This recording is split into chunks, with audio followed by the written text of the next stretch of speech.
ముందు ఇచ్చిన హామీలను అమలు చేయాలని ఏఐవైఎఫ్ జిల్లా కార్యదర్శి షేక్ మున్నా డిమాండ్ చేశారు. అఖిల భారత యువజన సమైక్య 22వ రాష్ట్ర మహాసభలో తీర్మానించిన 32 అంశాలపై రాష్ట్ర వ్యాప్తంగా విలేకరుల సమావేశం నిర్వహించారు. ఈ సందర్భంగా సొంతపేట సిపిఐ కార్యాలయంలో ఏఐవైఎఫ్ జిల్లా కార్యదర్శి షేక్ మున్నా ఆధ్వర్యంలో మీడియా సమావేశం నిర్వహించారు. ఈ సందర్భంగా ఆయన మీడియాతో మాట్లాడారు. రాష్ట్ర మహాసభల్లో అనేక రాష్ట్రంలో ఉన్న 26 జిల్లాల నుంచి 500 మంది డెలిగేషన్లు పాల్గొని జిల్లాల వ్యాప్తంగా ఉన్న సమస్యలు, అదేవిధంగా అధికారంలో రాకముందు ఎన్డీఏ ప్రభుత్వం ఏదైతే పథకాలు అమలు చేస్తామని హామీలు ఇచ్చిందో దానిపైన దృష్టి పెట్టి 22 మహాసభల్ని జయప్రదం చేశాం. అక్కడ తీర్మానించిన 32 అంశాలపైన అనేక గతంలో ఎన్డీఏ ప్రభుత్వం రాకముందు నారా లోకేష్ గారు పాదయాత్ర చేసి మేము కానీ వస్తే మెగా డిఎస్సి 25,000 పోస్టులు ఉద్యోగాలు భర్తీ చేస్తాం అని చెప్పి ప్రతి జిల్లాలో ఏఐవైఎఫ్ ఆధ్వర్యంలో అందరూ వినతి పత్రాలు అందించారు. మేము వస్తే మొదటి సంతకం దానిపైనే పెడతా ఉన్నారు.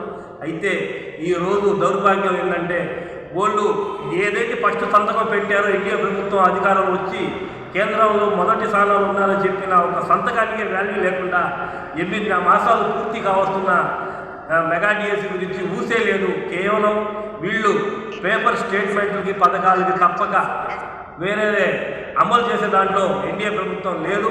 నారా చంద్రబాబు నాయుడు గారు ఎలక్షన్ ముందు ఇచ్చిన హామీలు ఏ ఒక్కటి కూడా నెరవేర్చిన పద్ధతిలో లేరు. అదేమనంటే ఇక్కడ బడ్జెట్ లేదు, నేను ఏదో సమస్యలు ఇచ్చేసానంటే మీరు బడ్జెట్ లేదు అది చెప్పడానికి మీరు ఏదో నిన్న కాకుండా ఎక్కిన సీఎం కాదండి. మీరు గత 40 ఏళ్ళ నుంచి రాజకీయ చరిత్రలు మీరు ఈ కాడ ఓనమాలు తీసుకున్న వాళ్ళు మీ కింద సీఎం లాగా పనిచేసే వాళ్ళు ఎంతోమంది ఉన్నారు. మీరు ఈ మాట చెప్పడం మా రాష్ట్రానికి ఒక దౌర్భాగ్యం అనుకోవాలా. ఎందుకంటే ఈరోజు మీరు కేవలం అధికారంలో రావడానికి కేంద్ర ప్రభుత్వం కింద మీరు దొత్తులాగా ఉండి వాళ్ళు చెప్పిన పథకాలకన్నీ తలవపడం తప్పక ఒక బడ్జెట్ విషయంలో కానీ మెగా డిఎస్సి కానీ అమ్మఒడి కానీ మీరు చెప్పిన ప్రతి మహిళకు 1500 ఇస్తానని చెప్పారు.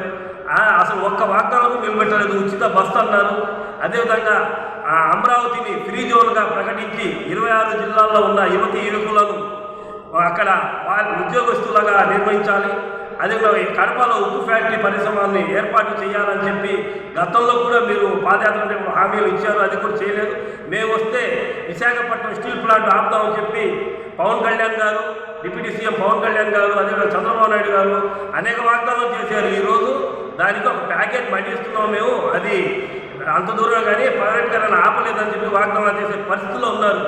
ఏం చేయడానికి మీరు ఆ దేవాలయాలు గుళ్ళ మధ్యలో తిరుక్కొని ఈయన చూస్తే ఆ ఊరు ఈ ఊరే చెప్పి తిరగడానికి చంద్రబాబు నాయుడు గారు అందుకేనా, లేదు బీజేపీ డబ్బా కొట్టుకుని తిరగడానికైనా? అదేమంటే 3 లక్షల కోట్ల రూపాయలు ఏపీకి ఇచ్చామని చెప్పి అమిత్ షా గారు చెప్తా ఉంటే ఈరోజు మేము తీసుకోలేదు, మేము తీసుకున్నాం ఈ ఫలానా ఇంత ఖర్చు పెట్టాలని చెప్పుకునే పరిస్థితులు కూడా ఏంటి టీడీపీ ప్రభుత్వం లేదు.